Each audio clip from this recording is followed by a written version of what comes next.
Jim Pfaff is the president of the Conservative Caucus, theconservativecaucus.org, and he's joining me right now. Good morning, Jim. Good morning. How are you doing, sir? Good. A lot of things we could talk about here this morning, but I thought we'd talk about, first of all, one of the things I wanted to talk about was First, we could talk about the No Kings protest. We could talk about the ground war, if it's going to happen, what you think Trump's going to talk about tonight. But I do also want to talk about all this agita over the SAVE Act, and Republicans accomplished nothing. Neither did the Democrats, really. No, but Donald Trump keeps fighting on, doesn't he? He just signed this executive order to require mail ballots to have special markings on them going through the post office that Gavin Newsom says he wants to challenge in court, because Democrats are entirely committed to making sure our elections are as cruddy as possible and fraudulent if they can, to maintain power. And I think Donald Trump's winning the debate on this. The sad thing is Republicans in Congress are not, by and large, because they refuse to take action. The Senate, John Thune has turned entirely into a Mitch McConnell. There was maybe a slight amount of hope, which I don't think many people should have had, that he might be a little bit different, but he's just playing the same game. Everybody's off on vacation, and they can't do the DHS funding properly, and they won't do the Save America Act. Republicans in Congress are not willing to fight for the American people who put them in office, and I got a little message for them. If that's the way they're going to do things, then every one of us can easily predict the outcome in November. Yeah, and again, I think the Senate, I think the House actually, because they're up for election every 2 years, I think they actually have to care. But the Senate is like, let's throw the House under the bus. We don't care, because, again, I go back to what Jenna Ellis said, and you were stunned she said it, but you agreed with her, that I think some Republicans, the RINOs, the Thunes, the McConnells and more, want to lose the midterms because they want Trump emasculated. And so they don't care. They'll sacrifice the House, try to hang on to the Senate, because they're only running, they're not up every 2 years. What do they care? Yeah, and that is what has developed into one of the great weaknesses of our system of electing senators. Not only did we unwisely take that authority out of the state legislatures, because states can and should be sending their people there, but that's a long issue that's well over. Now that we do popularly elect them, they do sit on their hands and do nothing. Just look at John Cornyn down in Texas. Man, he seems like a right-wing hero suddenly when he's challenged by Ken Paxton, who I predict is going to beat him in the primary anyway. But this is what they do. And then he spends 4 years prior to these last 2 years blasting Donald Trump, really saying he shouldn't be the nominee and all this sort of thing. So there are people like John Cornyn, Mitch McConnell, Murkowski, a few others Thune, who are I would have to say Thune now, who are entirely willing for Donald Trump to be hampered from doing the very things that the American people wanted him to do. And the Democrats are acting in literally a violent manner to try to stop all that as well. And it's really a handful of Republicans who, maybe not by profession or even by direct coordination, are siding with violent Democrats to overthrow the American Republic. And if they don't change their ways, we also as a people have to kick these people out if they're not willing to do this. And we got to be willing to take that mantle on as well, particularly in primaries. Yep. Now, my prediction is, I don't know if you're saying Paxton wins. Right now, it sure looks like he's going to, barring some unforeseen circumstance. But bottom line is, when is that election? Oh, I'd have to look it up real quick. I think it's May, if I recall correctly. Okay. I can't remember what date. Yeah. But my prediction is this. If Paxton wins, you can bet the Senate Republicans will not support him. Oh, no, they will not. And it's really sad because a man I consider a friend, Senator Tim Scott, is heading the NRSC up, and I don't see that they're going to do that. And this is one of the absurdities of our system as it's developed. We have a situation where both the House Republican Campaign Committee and the Senate Campaign Committee, they are unwilling to work with and help and support people who more firmly stand to the Republican principles that most people, when they're voting for Republicans, think they stand for. And they continue to work against those who would, bypass the swamp, what actually Senator Tim Burchett is rightly calling now the sewer of Washington, D.C. And I've lived that sewer. I'm sick and tired of it. It's just one thing after another after another. Donald Trump, even with some faults in this administration, has been a bright light of change and difference. And you have all of Washington, D.C. working against him. By the way, did you see this court order that just came out yesterday that a court judge says that Donald Trump has to stop construction on the ballroom? Thank you. Thank you, our court system. They already. Wait. And here's you're laughing. It's really not to laugh. Here's the crazy thing. They already stopped it once, and then it got overturned. How many times do they get a whack at this thing? Yeah, as much as they want. That part of our system is useful if you have judges that are real.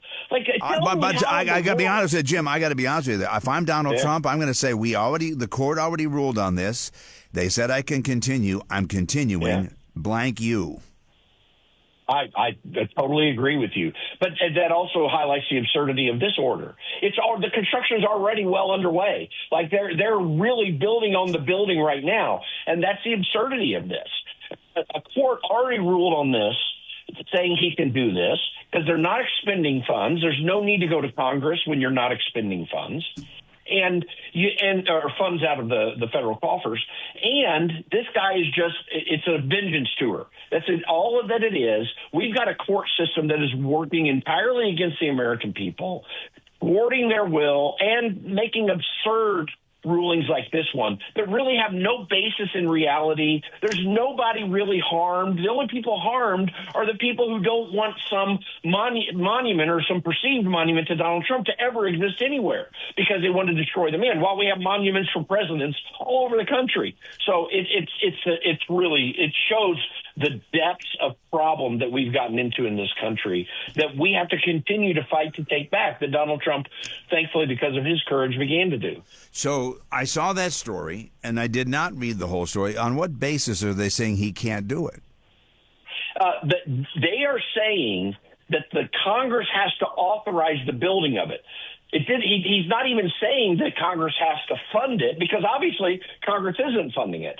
But they're saying that it has to be authorized by Congress. To my knowledge, and it says that there's no law that gives him permission to do it, but my understanding is there's no law that keeps him from doing it. So, that's what it is. It's just they're pulling it out of their hind end and throwing it up into the air and seeing if it will land properly. That's all they're doing. It's so funny because that would bring me to the next. I wasn't going to go here, but I'll go here right now. This brings me to this. These people are having a meltdown that Trump is going to be at the Supreme Court today when they hear the arguments on birthright citizenship. And these people, this one woman wrote, if President Trump attends the Supreme Court oral arguments tomorrow on birthright, it's like he says he would be the first sitting president, and they go into imply that he's doing it to intimidate them. So Harmeet Dillon writes back, and this is a fact. This is a historical fact. There is a chair that's been there since nearly the court's inception, set up at the Supreme Court for presidents to sit in when they want to sit in for oral arguments. Now, he's the first to use it, but it's been there, and good for him for knowing it exists. So she wrote, your separation of powers nonsense is more imitation pearl clutching, which it is. And I also, my response was, you people saying he's intimidating the Supreme Court. A listener reminded me about chucklehead Chuck Schumer standing in front of the Supreme Court saying you will pay the price, and he calls out the Gorsuch and whoever by name. But it also, you guys are the guys that try to kill Trump twice. You've raided his home. You've lawfared him to death. You've gone after his family, and you're talking about intimidation? Spare me. When I heard Donald Trump make that statement yesterday, I sat back and said, finally, a person, well, not finally, we've already known this, but a person who understands that many of the norms and practices that have been happening in Washington, D.C. are antithetical to the system that was actually set up. Listen, they bring up this separation of powers argument. Well, absolutely, there is a separation of powers, but they forget the other component of this.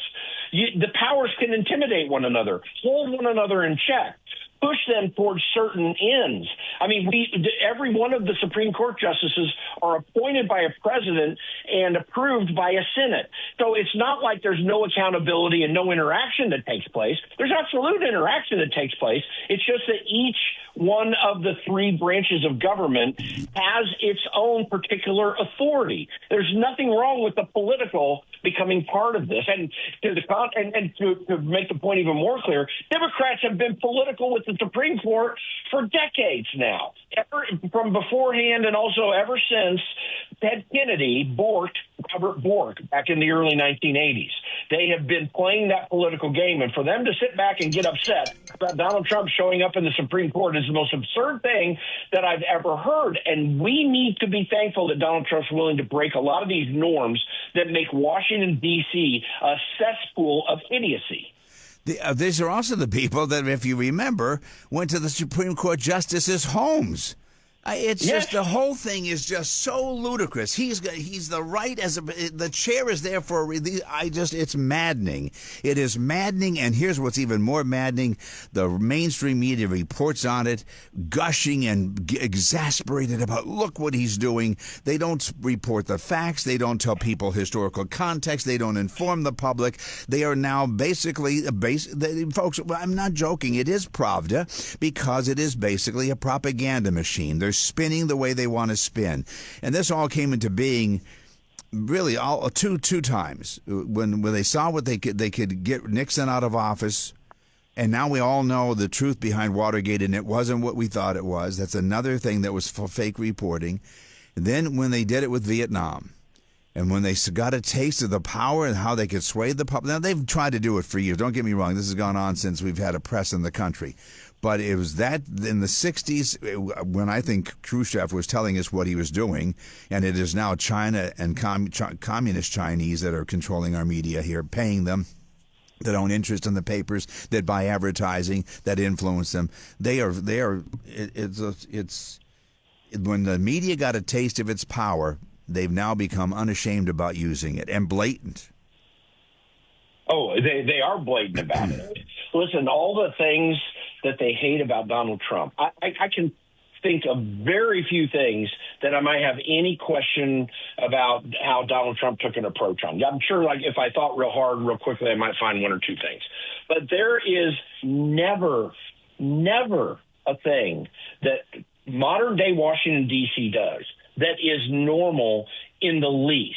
And by the way, I just looked it up. Harry Truman, Richard Nixon, and Gerald Ford all sat in Supreme Court hearings. But the reality is that Washington, D.C. is as bad as it is because it moved beyond the interactive structure with the American people that existed as our founding, and particularly beginning during the Woodrow Wilson administration, when there was this sense that Washington needed to be separate from the people because of the things Wilson wanted to get done. I mean, this is how we have a system of hiring people that work for the government that really has its roots in the Wilson administration, where they separated these individuals from their responsibility to the public, in their actions, and built them up and extended them into this star chamber, essentially, depending on the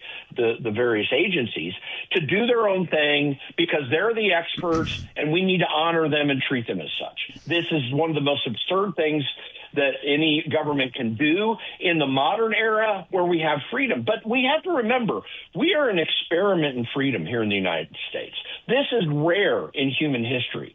This is an experiment that began in 1776, was culminated in our Constitution in 1789, and that we have been tracking through ever since. On our 250th anniversary, we need to go back to the idea of understanding that our government is under popular sovereignty. In other words, people are the king, not the government.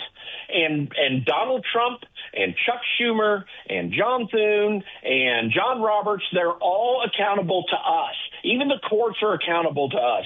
Courts are about adjudicating discrete cases at law. They're supposed to be giving a judgment on the court on the case that came to them, not to set precedent for everybody else, not to throw out injunctions when they're working in a certain circuit over the entire country. None of that was envisioned by our founders. Quite the opposite. And we need to start understanding that the opposite still exists and that we are the kings. I don't believe in no kings. We're the kings. There's always a king of some country. There's always someone ruling the country at some point, and God judges every one of those countries. But in our country, the king is us, the people. It's right there in the preamble of the Constitution, which has as much legal effect as the rest of the Constitution. Except and we need to remind ourselves of that and continue asserting it. Except the fact that you have Obama telling you better buy this insurance or else, and you have Biden saying get the shot or else, and firing military that refused it, and firing people that didn't wear masks, and all of this. So they want to talk about fascists and all that. Real quick, I only have 30 seconds left. Your gut feeling and how they're going to rule on the birthright citizenship?